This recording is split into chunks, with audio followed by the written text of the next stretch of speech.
each of which is limited in the amount that they can give to a campaign.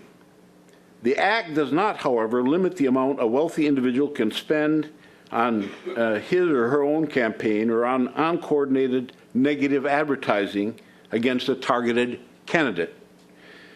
After each scandal, public unrest forces Congress to pass yet new campaign reform measures, most recently being legislation directed at lobbyists, which restricts which gifts members of Congress can accept from lobbyists. Notably exempted from this are paid trips by constituents to foreign countries that the constituent wants the Congress to support. This exemption was the result of pro-Israeli lobbying to allow the continued sponsored trips of candidates and members of Congress to Israel. Running for election to Congress requires a great deal of money, which is why wealthy individuals have a substantial advantage over persons who are not wealthy. A person who is not wealthy must raise the money he or she needs to run from either individuals or political action committees.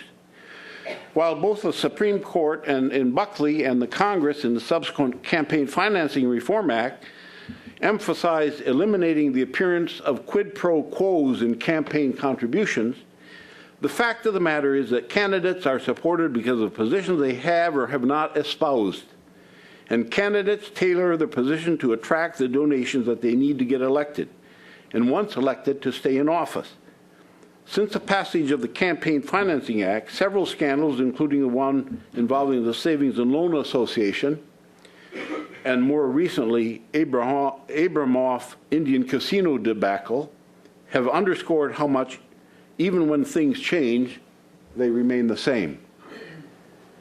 While Arab Americans are learning to donate politically, they do not have a well-established and well-oiled apparatus such as the 30 to 40-odd pro-Israeli PACs that were set up immediately after the Campaign Financing Act was established around the United States with these very innocuous names to make certain that Congress would maintain a pro-Israeli stance.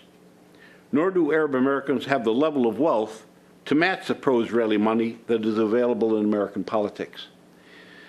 The enforcement of what are sometimes arcane rules governing the campaign financing laws has been delegated to a bipartisan, presidentially appointed Federal Election Commission that, it can be argued, has generally gone to bat to protect pro-Israeli operations in the United States. And here in my paper I cite a petition that was filed by 10 former diplomats with the Federal Election Commission, the case of which went all the way to the Supreme Court, who decided